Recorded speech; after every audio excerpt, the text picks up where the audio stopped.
situations. And Gerhard Mathangani has the trust of his team. Sounds like the makeup of his team is in a really good space, and I believe that's because of the culture he's curated down there. For WKXX Live, these guys have you covered from preps to pros and everything in between. Now, let's go inside the Fox Sports 102.9 studio with Chase and Gerhard for WKXX Live.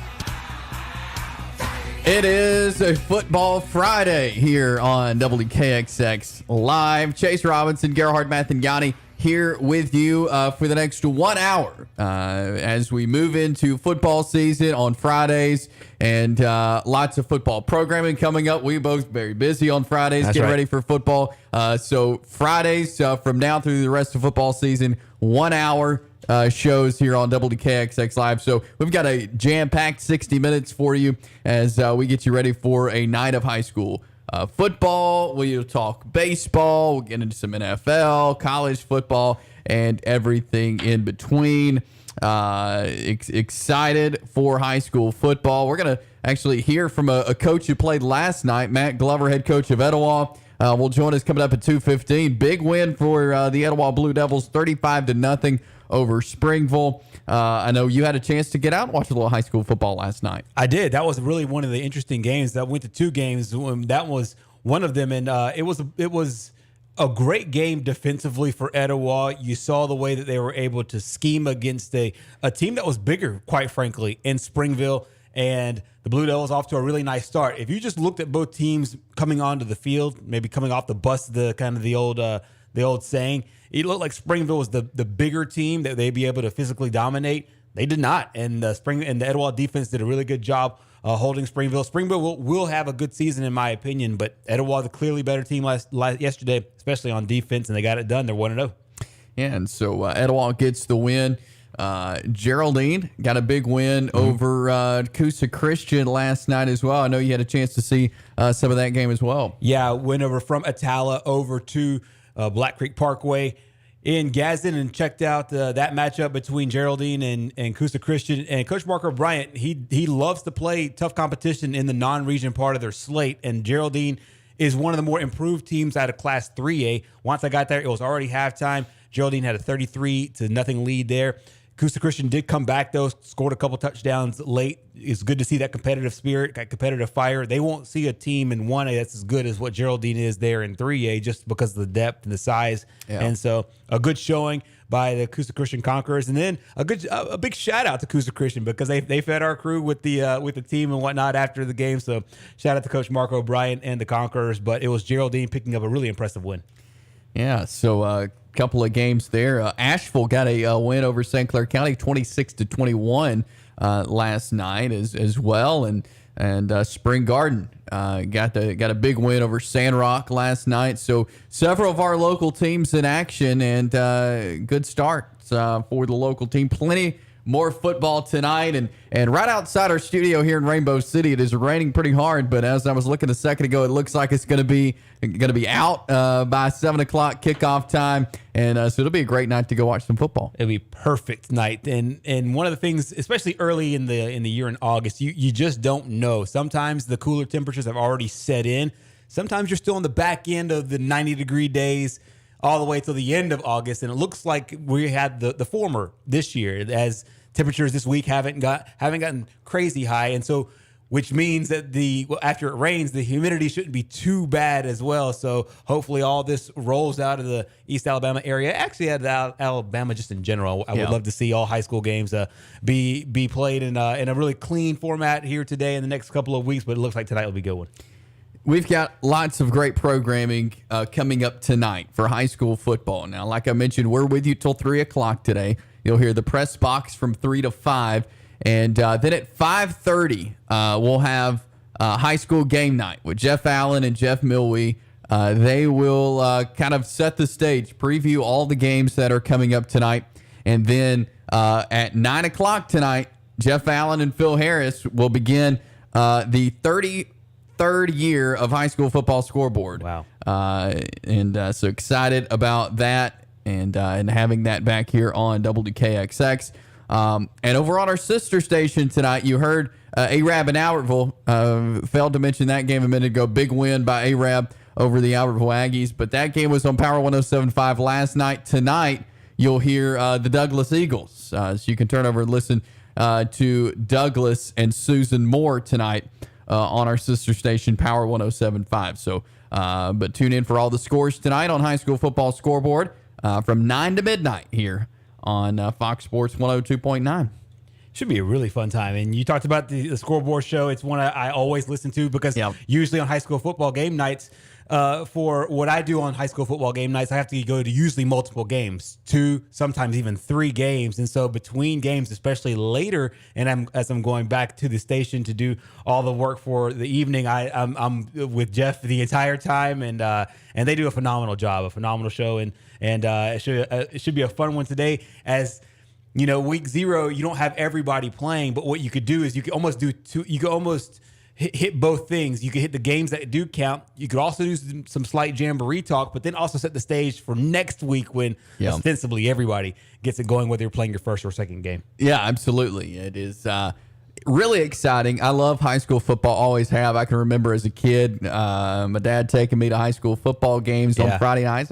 I've always loved high school football. So I'm looking forward to another year, and our first game will be next Thursday night as Hoax Bluff will take on Southside. We'll have that one for you here on WKXX Thursday night with the pregame show at 6:30 and kickoff at 7. But high school football is underway here in Northeast Alabama. Want to hit on the Braves, though, because believe it or not, baseball is still going on, and it is an exciting time in baseball as well because the Braves beat the Mets last night, and we've seen a lot of runs scored. I thought last night, going into that game, that you got Max Fried, you got DeGrom. That's 2 of the better pitchers in baseball. I thought this could end up being a low-scoring pitchers duel, and in fact, it was. They think the over-under set by Vegas was 7.5, and the Mets were the favorite going into it. However, the Braves ended up getting it done, and when you take a look at how the Braves did it offensively, it was the young guys that really came up clutch with Vaughn Grissom and with Michael Harris. But as you mentioned, with those 2 pitchers, you thought, hey, it'll be tough to score on this team. The Braves do get scores from the young guys, but it was tough, and it's too early in the year to call things must win, gotta have. But I think Ben Ingram put it really well. You needed to win 3 out of 4, and the Braves got 3 out of 4. You obviously want to sweep. Scherzer obviously was really tough going against yesterday. The sweep ideal, the winning the series, I think good both mentally and physically for this team, and to have the young guys as the ones to do it in the kind of not the must win, but whatever the degree lower is must win was an impeccable job, and I think that gives them more momentum as they face yet another really tough opponent in an interleague series. And I got Houston Astros beginning tonight. Won't have it on the air tonight. Will on Saturday and Sunday here on WKXX. But really exciting that the Braves were able to get that win over the Mets. You're now 3.5 games back. That is very doable to get yourself back into it. We looked at the schedule the other day, and you don't like to say, oh, this is a very winnable schedule, this is a very losable schedule, but when you look at maybe the other team's records, the Braves do have an easier path than the Mets do. Right. If you just take a look at the next 6 to 8 weeks for both teams, as far as playing playoff teams or playing teams that we expect to go far, the Mets play more of those series than the Atlanta Braves do as they move forward. You don't want to take, like you said, don't want to take anything for granted. But after this series with the Astros, which of course is one of the better teams in the American League, you have a series against the Pirates, and as well as against the Cardinals and against the Rockies, back again against the Marlins before heading out west for a road trip against the A's, Mariners, and Giants, which those teams will be a little bit tougher. But when you go up and down the Mets schedule, they'll take on a really fiery, really amped up Yankees team that really wants to win. They got the Dodgers, who are always really tough, and then they got some other games against the Brewers, and then they make their own little West Coast trip as well. So the Braves moving forward do seem to have a schedule that if everything breaks well, they're sitting in the driver's seat. Yeah, and so Some news, though, out of the Braves organization this morning. We'll hit on very quickly before we go to break. Marcell Ozuna, arrested on a DUI charge, has not been playing great. Of course, last year missed the whole second half of the season by suspension. Now arrested for DUI. I think his days in a Braves jersey is coming to a close. I don't think that's far-fetched to say, and I think if I'm in the Braves ownership and management, the arrest last year was eyebrow-raising, but he went through a pre-trial diversion program, seemingly was able to get that and get his ducks in a row. But after being arrested for DUI, it just shows a true lack of judgment. I know they've committed a lot of money to him, $65 million. He's in the second year of that big $65 million deal. But he has shown now for the second time that his judgment can't be trusted, and it's two different offenses. If I'm the Braves, there's a lot of talent there in that clubhouse, and not that you just can replace Ozuna with anybody, but I think his production can be replaced. We will see what the Braves do, but I wouldn't be a bit surprised if he's played his last game in an Atlanta uniform. Yeah, you are right about that. That certainly could be the case. We'll be following that as no announcement has been made yet, but I'm sure we'll see soon what will happen with that. High school football is underway. The Etowah Blue Devils started off last night with a big win. We're going to talk with their head coach, Matt Glover, next here on WKXX Live. Being an Army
Welcome back in. It is WKXX Live. Chase Robinson and Gerhard Mathangani along with you on this Friday afternoon game day for high school football. Several games taking place across Northeast Alabama last night. And we're going to talk right now with the head football coach of the Etowah Blue Devils, Coach Matt Glover, getting the first win as a head coach there at Etowah. Coach, appreciate your time this afternoon. Congrats on the win.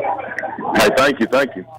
I know your team pitched a shutout last night against Springville in the 35-0 win to start this season. I know that's you couldn't ask really for a better way to start this season. What'd you see? What'd you learn from your team last night? I really going in, I really didn't know how we were going to respond. We didn't have a great week of practice like I wanted. It was a short week. We only had really 2 days to prepare, but they were loose yesterday, and kind of I really don't know about this team. How they react pregame and all that stuff. So, but I thought our kids played really, really hard. So I was pleased with their effort. Up 14-0 at halftime, Coach, and you were able to really put them away there in the second half. I was there in the first half, and I saw where Springville had a really big football team, had a long drive to begin the game. You were able to hold them to a missed field goal and put 2 touchdowns on the board. What happened in there in the second half where you were able to really pull away from this team and some of the adjustments that you guys made as a coaching staff? I thought the offensive coaches did a good job of making really good play calls. I'm not one of those guys that want to just sit on the lead and milk it out. I'm an attacking type philosophy, and we want to keep trying to score as much as we can. And I thought defensively we were able to get them off the field, third down, and limit them to possessions. And so I think offensively we had some decent drives. I think we just kind of wore them down at the end. And defensively, like we said, 35-0, pitched a shutout in the first game. And then I know you, being a former defensive coordinator, kind of have the defensive background. What stood out to you about your defense? You said you kept him off the field, but kind of what really stood out to you guys on the defensive side? I thought our front played really well. Usually when you do pitch a shutout, that's usually your front 6, front 7 guys have to really play well.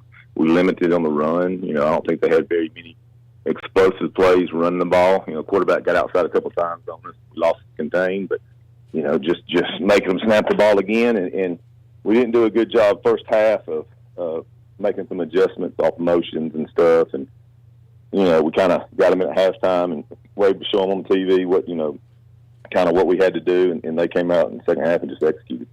Absolutely. Offensively, your quarterback, Trace Thompson, was really efficient. 14 of 21, I think 192 yards, a couple touchdowns, also ran for 1. What were some of the things that you saw from the leader of your offense? I thought he threw the ball to the right guy, and he threw it to the right color guy with the right color jersey, which is always good. So I think we had about 8 drop passes. His percentage could have been a lot better if we can hold on the ball. So that's one thing we got to do this week as coaches, really emphasize catching the ball before the run. Had a couple big plays that we dropped the ball. I know one in particular, maybe 2 that probably could have turned into some points for us. But I think our philosophy is offensively is always in the possession with the kick, and if you do that, you're doing good. So they had 1 turnover. It's kind of a tip ball, hit a guy in the hands, tip. And DB made a good play on it, and running backs held on the ball and fought for extra yardage. I don't remember many times that the first guy brought our running back down, and so he was.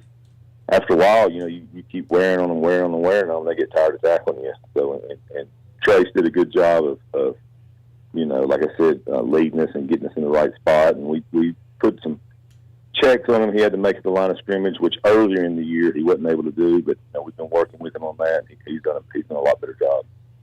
We're talking with Etowah head football coach Matt Glover. Coach, it was your first game at Etowah. Just talk about kind of the atmosphere, the game day there for Etowah Blue Devils and being a part of that for the first time. Yeah, it was everything I thought it was going to be. It was not only my first game there, it was also, playing against four former colleagues and, my old school I graduated from. So lot of friends on the other side of the field. You know, we knew each other. We'd gone against each other a bunch. You know, the OC there he was OC a long time at Clay Chalkville, and, you know, we always had battles when I was at Pinson against him. So he knew what I did, and I knew what he did, and it was kind of a chess match. So I just thought games like that are fun to coach in, especially the first game. You know, you really don't know personnel and what their identity is, so you kind of have to figure it out as you go. And we told our kids going into it, hey, look, if they give us something we haven't seen, you know, just do what we do, and then we'll make adjustments on the sidelines. And I thought our kids did a really good job of sideline management and staying in the game. And we changed up how we do stuff on the sidelines, you know, watching the previous plays on, you know, off the iPads. And so it's something they haven't done in the past. And, you know, I was pleased too. I think we got right at 70 kids on the team. We probably played 45 or 50 kids. I know defensively, you know, we probably played until we put our twos in right there at the end. We probably played 16 guys on defense, and only one of those guys really had any significant playing time on the other side of the ball. So I thought I was real pleased with the effort of our backups and how they play. One of the old sayings in football is the teams make their greatest strides between games 1 and game 2. What are some of the things that you look forward to next week against Fort Payne, and then as you move on to the region part of your schedule, Fort Payne and the non-region part? What are some of the things you're looking forward to as you get ready for that game with this team now 1-0? You know, I think we just met. We actually did a little running and, you know, just stretching out, and I talked to them about how to handle success. You know, everybody's clapping you on the back right now, telling you what a great job you did. But, you know, those same guys are clapping you on the back next week. Will be stabbing you in the back when you don't do right. So we gotta go to Fort Payne next week to their place, tough place to play. Coach Elmore does a really good job with those kids. They play hard, so we just got to make improvements and keep doing us and get better at what we do, and you know, let the chips fall where they may. Coach Matt Glover, head football coach of the Etowah Blue Devils, now 1-0 to start the season with a 35-0 win over Springville last night in week 0. Coach, really appreciate you coming on with us, and congrats on the win last night. Looking forward to keeping up with Etowah Blue Devil football this year, but thanks for joining us. Thank you, and go Big Blue. That is head coach of the Etowah Blue Devils, Matt Glover. And, first year there at Etowah, able to get a 35-0 win. That's a good start being a new head coach. Especially when you're doing it against, as he mentioned, a place where he's been before, a place where he graduated. He played football there. It had to be emotional just in general. I know if I was coaching against my alma mater, it would be hard. And I think those same feelings ran through him. And at the same time, you're trying to lead your team to a big win, and it's a new coach. It's a new, I'm thinking, system as far as what the guys are used to running. And so there's so many things that are lined up against you, so to speak, that so many distractions outside of football, and then difficulties within the game, and then inside the game. Springville, once again, it should be noted, Springville got off to a really good start. 16-play drive. They couldn't get it. They actually did get it into the end zone, but they got called back for a penalty, and for that drive to be held to no points and then keep it at no points for the rest of the game. It really shows the mental toughness of his team, and that always starts at the top. Yeah, and so Etowah will go to Fort Payne next Friday night. That should be another tough matchup right off the bat, and that's one of those games that is really tough. But then you got region play next week, so that's kind of that's a big tune-up game. Yes, it is. And for Fort Payne, I mean, that's a team that plays in 6A football. It's down 2 classifications, up 2 for Etowah, who plays in Class 4A. So it'll be a really good matchup, and they'll get a chance to go out and see Fort Payne tonight. They play against Scottsboro, so the coaches, I'm sure some of the coaches, if not all, will be able to scout them and then have a full day of prep. So the kind of one drawback of playing on Thursday is you have less time. It's a little different at the beginning of the year, but he talked about, not having such a great week of practice, but then able to get the win. And then now you have an extra 24 hours to scout your opponent and then let the message sink in that, hey, guys, we didn't win a state championship here. We won one game, and let's refocus to the next game. They'll have another 24 hours to do so. So there you go. Etowah getting a big win last night over Springville to start the 2022 season there for the Blue Devils and for their new head coach, Matt Glover. We'll grab a break here. Brian Mintz of the Etowah County Fellowship of Christian Athletes will join us coming up next. And we'll get into some college football as well. Stick around as we continue here on WKXX Live. You know who doubled?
Welcome back in. It is WKXX Live here on this Football Friday. Chase Robinson and Gerhard Mathangani here with you as we make our way through this 1 hour edition of WKXX Live, as we do during football season. But we are going to welcome on Brian Mintz of the Etowah County Fellowship of Christian Athletes. Brian, how are you today? I am wonderful, Chase. How are you today? Doing great. Glad to have you on. Great to talk with you. And school's back in, football's back in. It's an exciting time. It is an exciting time. We're FCA. We'll be probably most of our huddles will be back active this week. Be having their first meetings coming forward. But meanwhile, I've been real busy out visiting with different teams, football, volleyball, and yesterday I even visited with some cheerleaders, the cheerleading squad at Southside, and I really enjoyed that. And today I was with the football team, and last night went and saw Etowah play Springville. And, I would just encourage everyone to get out to that first football game and that first volleyball game. But, especially football, there's so many, the band, the cheerleaders, the pageantry of the game and the kids' excitement and, they're in those uniforms for the first time and all. There's just nothing like the pregame of a high school football game, especially that first week and when the kids are so excited and stuff. And it's just a pretty magical time, to me and in my life. And I still get excited about that for the kids and enjoy. But just being at the game last night, I just looked around and I was really, excited and kind of all up in my feelings of thinking about all through the years as a player and a coach, those first games. And but it was enjoyable time. So I'd just say, if you get an opportunity this afternoon, be out there and support those kids. And then, we'll still have some teams that'll be playing their first game next week. Yep. So it's which is kind of crazy to me, all this variable weeks of starting and whatnot. So, but there's nothing like that pageantry of the first games. For sure. Hey, Coach Gerhard here. I saw you from afar yesterday over at Atala. I didn't get a chance to speak to you, but I know we'll run into each other as the season rolls along. As you prepare the year from an FCA standpoint, getting ready for huddles, how is it different in season for some of the athletes? You mentioned volleyball and cheer, as well as football. I think there's a lot of different athletes and people just doing extracurriculars in general. And how do you prepare your huddles and getting them all on the right page and finding out where every student is individually, but at the same time having that team camaraderie? Well, one of the big things is me personally, I still like having a campus huddle, which in today's time, that usually happens before school. And I have quite a few schools who do that. And you bring the guys and the girls and the players and the cheerleaders and anybody that wants to come, and I always enjoyed doing that on Friday mornings when they were there, and a lot of them were in their uniforms or game day wear or whatever that was. And but my point is I always had an opportunity then because they're in that identity of I'm a player or I'm a cheerleader or I'm this or I'm that, and to remind them that they have a higher calling and that not only are they representing that uniform that they're wearing, but they're representing Jesus Christ. They're representing God, and in Colossians we're told we should do everything as we're representing the Lord, because that's the way it is. We should do everything to His glory. One of the things, though, that I've realized, and I just talked to my wife about this a little earlier today, is that it's really hard to get kids the way, to get them involved in things away from sports the the sports world has become so dominant and stuff. So I think it's become critical that, you know, we are going to the teams themselves, not just expecting them to come to one meeting a week and stuff. And I'm blessed that I have an opportunity just about every week to get around to the different schools and visit with a team, you know, and do a devotional time or whatever you want to call it, you know, a huddle time within the team. And so that's really good. And, you know, that's usually, you know, before or after practice or something like that. But still, you know, it gives us a few minutes, you know, where they get an opportunity for some spiritual development. He is Brian Mintz, Area Director of the Etowah County Fellowship of Christian Athletes. And Brian, always enjoy talking to you, and I know it is a busy time of the year, and appreciate you taking a few minutes with us this afternoon, and we'll talk to you again next week. Thanks for coming on with us. All right. Thank you, Chase. Thank you. Brian Mintz, Area Director of the Etowah County Fellowship of Christian Athletes, longtime coach here in the Etowah County area, so we appreciate him taking time with us. You know, we shorter show today, so we got a lot to fit in. So we're going to go ahead and switch gears over to college football real quick. The Auburn Tigers scrimmaging this afternoon, actually as we speak right now. And this is an important scrimmage, Gerhard. It really is. A time when some of these players, it really depends on how they play today in the scrimmage. There's so many players as of right now. It mirrors what we're seeing in the NFL preseason that are working to say, hey, I will be a part of this rotation, whether it's starting, whether it's as a key contributor, as a backup this year. This is where that separation begins to start establishing itself, because once you get into game prep mode, you can't necessarily, I don't want to call it wasting, but you can't use snaps on guys, especially with limited time that you have in college, on players who are not going to be suiting up on game day. So this is a situation for Auburn where I think obviously the eyes were going to be at quarterback, but a lot of position groups right now are still trying to find their too deep. And this is a situation, every practice before this has been one. Like all the 9-10 practices have before, but every coach really likes that scrimmage, because for most scrimmages, the coaches aren't there. It's not like practice where they're right behind you and they're coaching you up. It's simulated like a game, and so the coaches obviously evaluate this one a little heavier. Yeah, and at that quarterback position, what we've been hearing all week this week is TJ Finley 1, and then you've got Robbie Ashford probably at 2 and Zach Calzada 3, just because of the inconsistency that they've seen from him. How important is today's scrimmage for Zach Calzada if he wants a shot, maybe even at being the number 2? It's huge, and I think the main thing is the consistency part of it, because I think they already trust TJ Finley as a leader, as a guy that even if he doesn't, you know, make these ridiculously huge plays, he doesn't give the ball to the other team. He doesn't have a good play followed up by 2 terrible plays and then another good play.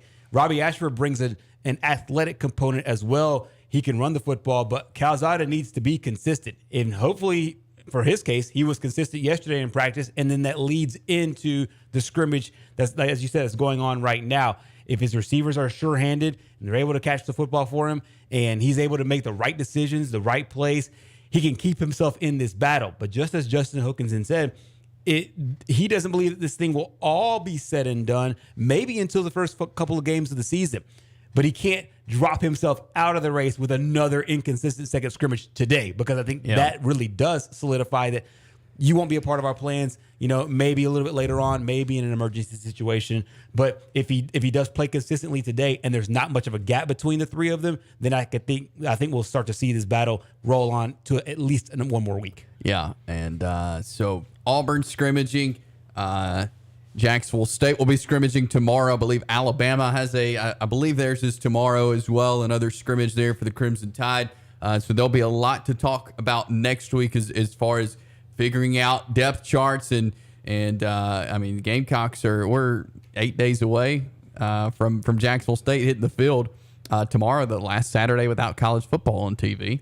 But it's crunch time where these coaches want to have their rosters set. So now as you get into game preparation, you know who the guys that are going to get the first team reps are. Because you know which guys can do what. And then as you start to scheme against another team, then you can put your strengths out there, and coaches want to identify that. They want to identify everything. Coaches and Coach Brian Mintz and Coach Glover that we had on earlier, they both know this.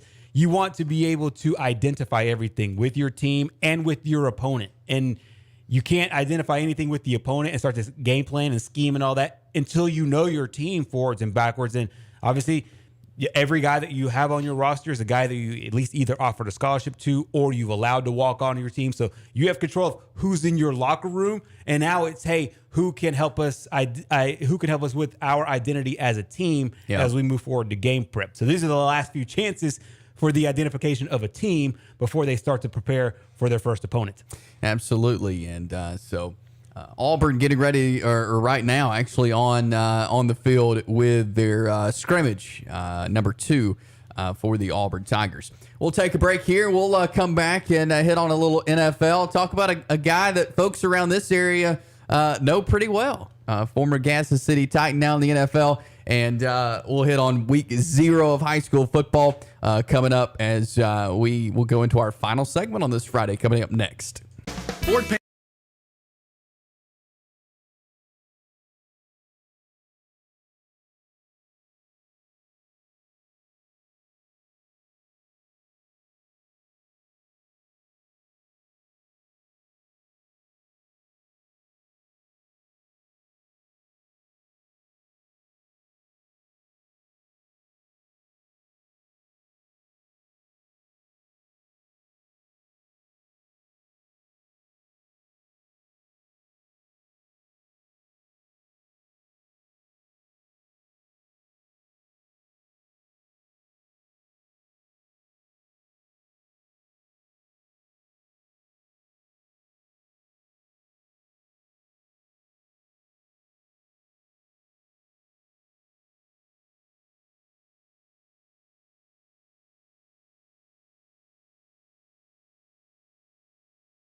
WKXX Live, Fox Sports 102.9. Chase Robinson and Gerhard Mathangani here with you this afternoon. As we're doing 1 hour shows through football season, and we've got a lot to pack in 1 hour as we go into our final segment. Gerhard, as we've talked a lot of preseason football over the last couple of weeks. The Bears in action last night, got a 27-11 win over Seattle to kind of kick off week 2 of the preseason. And there's a guy for the Bears, wide receiver Darnell Mooney, who people around here probably remember in his time at Gadsden City. Yeah, he was a phenomenal athlete with the Titans, and then he went over to Tulane, and I think a lot of people might have not followed his career at Tulane, but he was sensational over there, one of their better receivers. Then he's emerged in the NFL as one of the top targets for an offense looking to take that second step under second-year quarterback Justin Fields. They do now have a new head coach. Matt Nagy is out, and Eberflus is in. Eberflus is a defensive guy, and there a lot of coaching now is trending towards the offense, but he's one of the defensive guys that got a head coaching job. And Eberflus is, once again, a defensive guy that has their tracked on the right side. However, Darnell Mooney kind of likes having a defensive coach, mainly because of one thing. He can now see how defensive coaches scheme up against offense, and he believes that being there with a defensive coach will eventually help him on the offensive side as they have a new scheme, and he's obviously the top target for Justin Fields. And he talks about that element of being able to analyze a defense with a defensive coach, and then at the same time helping that out on the backside on the offense. Not too much of a difference. The only thing I can say is with Eberflus is that I talked to him the other day. I was like, hey, this year when we go get some teams, I'll be talking to you and see if we can get some film together just so I can see and ask, like, what do you see here that the defense is doing against us? It's good to talk about things, and it's a good thing to hear things.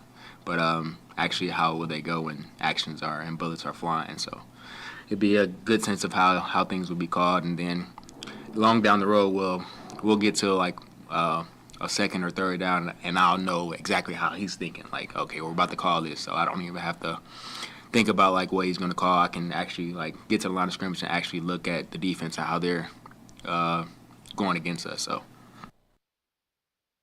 it's going to be really interesting to watch how he develops here in another year with this offense. Just 24 years old, and last year coming off a really good season, 81 catches, over 1,000 yards, 4 touchdowns. That 1,000 yards was 19th in the NFL. The 81 catches, 21st or 20th in the NFL, tied for 20th in the league. And so he's expected to have yet another good season. Just 1 catch for 6 yards yesterday. You don't really need him in preseason football. He knows what he's doing. He's on the same page with Justin Fields. And it's really good to see a local product, a local talent who used to play football, high school football, Friday night football, just down the road from where our studios are, and in and around this area, doing well on football's highest stage. Oh, I love seeing our local guys getting it done in the professionals, and so hey, hope it goes well for Darnell Mooney there with the Bears.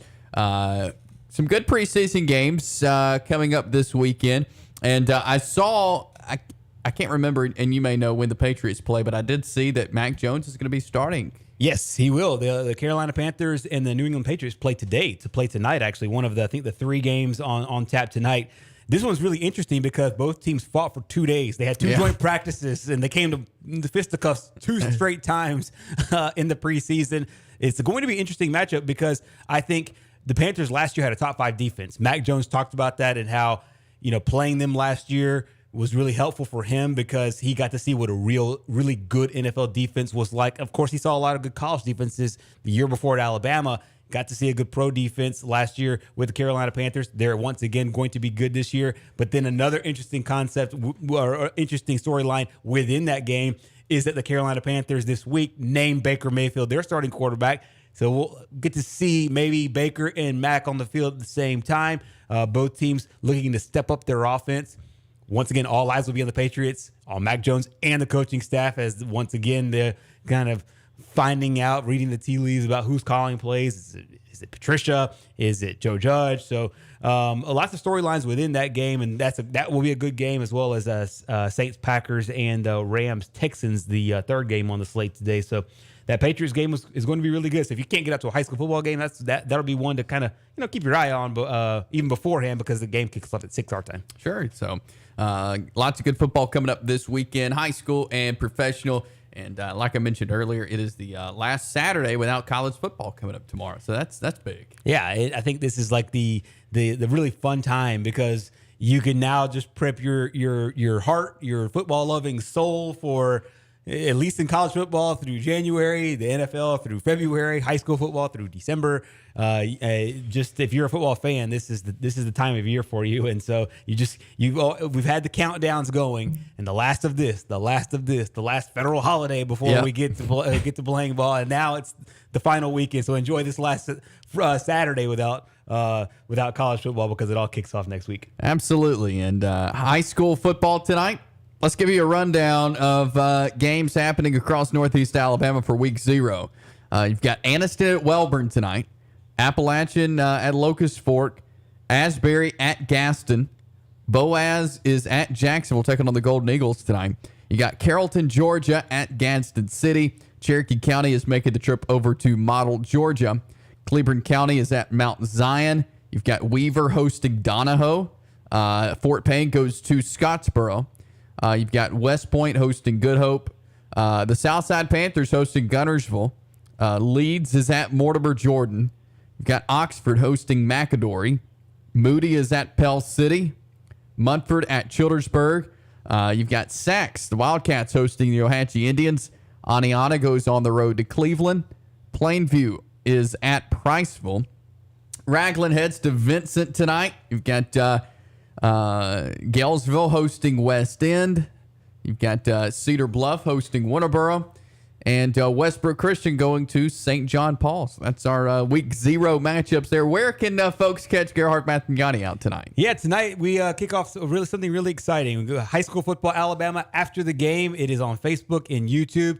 If you're not following our page, you can follow it right there on Facebook. You can follow the channel on YouTube as well. We'll be live on both. The show kicks off tonight at 9:45. It's John Holder, Coach Michael Short, and myself. It's a new venture. It's a different format of a show. Still keep the heart of the show the same, with the highlights and some scores. But at the same time, we'll dive into all the analysis. Tonight we have a few great guests, one being the head coach of the Coosa Christian Conquerors in Marco Bryant. We also have Tommy Wood of the AHSAA Radio Network, as they kicked off their games at the Crampton Bowl in Montgomery. We also have Weaver head coach Gary Ashley on the show tonight as well. So that starts at 9:45 on your digital devices, on your computers, smartphones, and your smart televisions as well. Facebook and YouTube. After the Game is the name of the show on High School Football Alabama. Yeah, absolutely.